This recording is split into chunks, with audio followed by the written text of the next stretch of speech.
라스무센에서 내놓은 또 다른 여론조사를 하나 알려드리려고 하는데 올해 중간선거가 235일 앞으로 다가왔다고 합니다. 그렇게 많이 남았습니까? 235일 아직도 많이 남았네요. 공화당의 의회 장악력 탈환 가능하겠느냐? 지금 화면에 보시는 것처럼 공화당을 오늘 만약에 투표를 하면 당신은 공화당을 찍을 거냐 민주당 후보를 찍을 거냐. 근데 오늘 투표한다면 나는 공화당 후보 찍겠다가 50%, 민주당 후보 찍겠다가 39%로 나왔다라는 거죠. 전국적으로 여론조사 결과 이것이 바로 현재의 민심이다. 3월 13일부터 17일까지 나흘에 걸쳐서 2,500명의 유권자한테 여론조사를 했습니다. 오차 범위가 플러스 마이너스 2%포인트. 그러니까 신뢰도가 상당히 높은 여론조사 결과입니다. 오늘 투표한다면 공화당이 과반수의 지지를 받게 되는, 그러니까 결국은 바꿔서 이야기하면 지금 의회에서 상하원 둘 다 뒤집을 가능성이 매우 높아진 그런 상태에 와 있다. 흥미로운 점은 백인의 54%, 흑인의 28%, 소수민족의 48%가 오늘 선거한다면 공화당에 투표하겠다. 자, 백인의 54%는 공화당 찍겠다. 백인은 보면은 거의 반반인데 약간 더 많은 공화당. 백인들 중에는 민주당 찍겠다는 사람들이 꽤 있나 보죠. 36%는 민주당 찍겠다고 대답했네요. 54%는 공화당 찍겠다. 36%는 민주당 찍겠다. 이렇게 대답을 했군요. 흑인들 같은 경우에 그런데 28%만 공화당을 찍겠다고 하고 62%는 민주당 찍겠다고 합니다. 완전히 민주당의 당인 것 같습니다. 흑인들의 당이 돼버린 건지 민주당이. 그리고 소수민족들, 기타 소수민족, 여기에는 히스패닉도 포함되고 에이시안도 포함이 될 텐데 이 소수민족들은 48%가 공화당 찍겠다. 35%가 민주당 찍겠다. 그러니까 지금 라티노들하고 우리 아시안들 사이에서는 공화당 쪽으로 더 표심이 많이 기울어져 있는 그런 모습을 보고 있습니다. 유독 흑인 커뮤니티에서만, 흑인 유권자들 사이에서만 민주당 쪽에 대한 지지율이 지금 높게 나오는 것으로.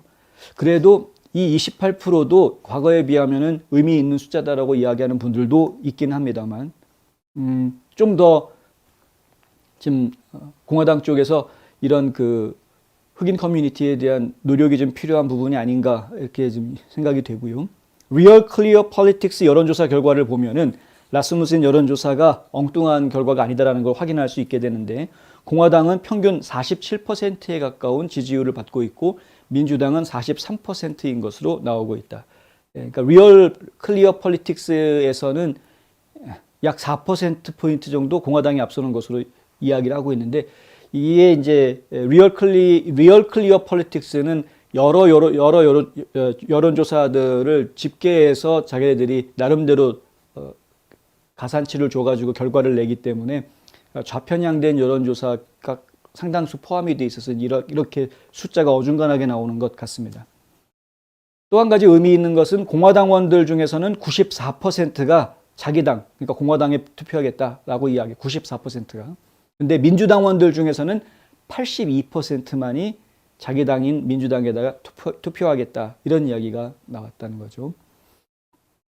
그리고 그래서 지금 충성도가 민주당보다는 공화당 쪽의 충성도가 더 높은 것으로 그렇게 좀 보이고요. 무소속 유권자들 중에서는 46%가 공화당 찍겠다. 27%는 민주당 찍겠다. 13%는 민주당도 공화당도 아닌 다른 후보를 찍겠다. 그리고 14%는 아직 결정 못했다. 부동층이 14% 있는 겁니다. 그런데 공화당을 찍겠다라는 무소속 유권자가 민주당을 찍겠다라는 무소속 유권자들보다 대략 19% 더 많은 것으로 나옵니다. 그러니까 아직 결정하지 못했다라는 14%가 전부 다 민주당을 찍는다고 하더라도 무소속 유권자들만 놓고 보면은 공화당을 지지하는 층이 절대적으로 많은 숫자가 지금 공화당을 지지하고 있는 것으로 나오는 것이죠. 결과가. 그러니까 어떤 당에 소속이 되어지 않은 무소속의 표심이라는 것이 이렇다 하면 이것은 전체 전국적으로도 결국은 이러한 표심이 그대로 반영이 될 수 있을 것이다. 아직 결정하지 못했다라고 대답을 하지 않고 있는 사람들이 전부 다 민주당을 찍는다고 하더라도 공화당이 앞서는 것이 흔들리지 않는 결과가 나올 것이다. 이렇게 저희는 이해를 할 수 있는 그런 여론조사라고 볼 수 있고요.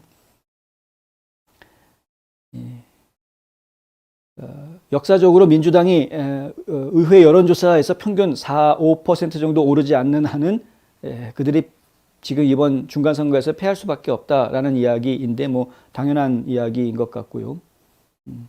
하여간 그렇습니다. 문제는 이제 이기는 거는 지금까지는 그러한데 앞으로 지금 남아있는 아직도 200일이 넘는 시간이 남아있기 때문에 앞으로 남아있는 시간 동안에 어떤 변수가 생길 수 있는지에 대해서 항상 염려해야 되는 것이고, 그리고 이제 또 한 가지는 과연 그 선거가 부정선거 없이 안전하게 치러질 수 있는 것이냐에 대한 생각도 저희가 이제 함께 해야 된다는 것이고요.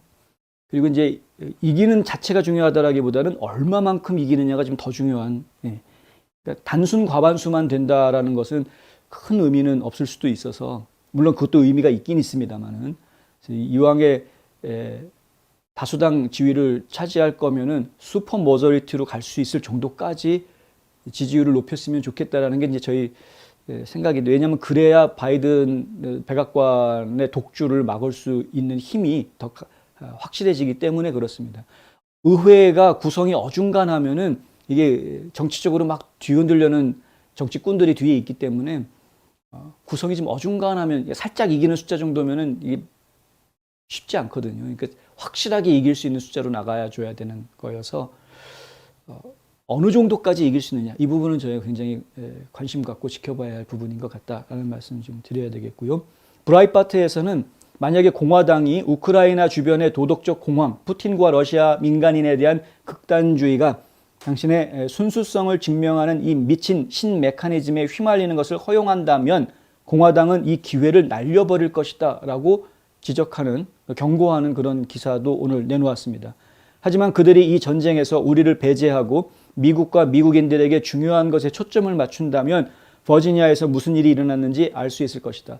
버지니아에서 레드 웨이브가 불어가지고 공화당이 다 승리하는 결과가 나왔던 그걸 기억을 하자라는 이야기 이제 브라이트바트에서는 하는 겁니다. 그 당시에 버지니아에서 그런 레드 웨이브, 붉은 물결이 불 수 있었던 원인은 국외 해외 문제가 아니었다는 거죠. 국내 문제였다는 겁니다. 국내 문제. 그중에 대표적인 것이 부모들의 권한, 교육, 이런 문제들이 굉장히 중요한 이슈가 됐었죠. 그러니까 그런 국내 문제를 집중했기 때문에 선거에서 이길 수 있었다. 공화당이 지지 않고 더 크게 이기기 위해서는 지금 우크라이나 쪽에 자꾸 정신을 팔 게 아니라 국내 문제에 좀 더 집중해야 될 필요가 있다. 이런 지적을 브라이트바트에서는 이제 그렇게 지적을 하고 있는 겁니다. 틀린 이야기는 아닌 것 같습니다. 저희가 볼 때에도 선거 전략을 세울 때 자꾸 우크라이나 쪽에 자꾸 신경을 빼앗기는 쪽으로 너무 가다 보면은 오히려 논점이 흐려지게 되고, 왜냐하면 우크라이나 국민들 도와주자, 이 점에 있어서는 민주당이고 공화당이든 다 생각을 같이 하게 되니까 이 정치적인 논점들이 흐려지게 될 수 있는 거죠. 민주당이 잘못하고 있는 부분을 명확히 해서 공화당이 이기기 위해서는 국내 문제 이슈, 국내 이슈들, 뭐 국경 문제라든가 이런 교육 문제라든가 이런 국내 이슈에 좀 더 집중해야 될 필요가 있다. 좋은 지적인 것 같습니다.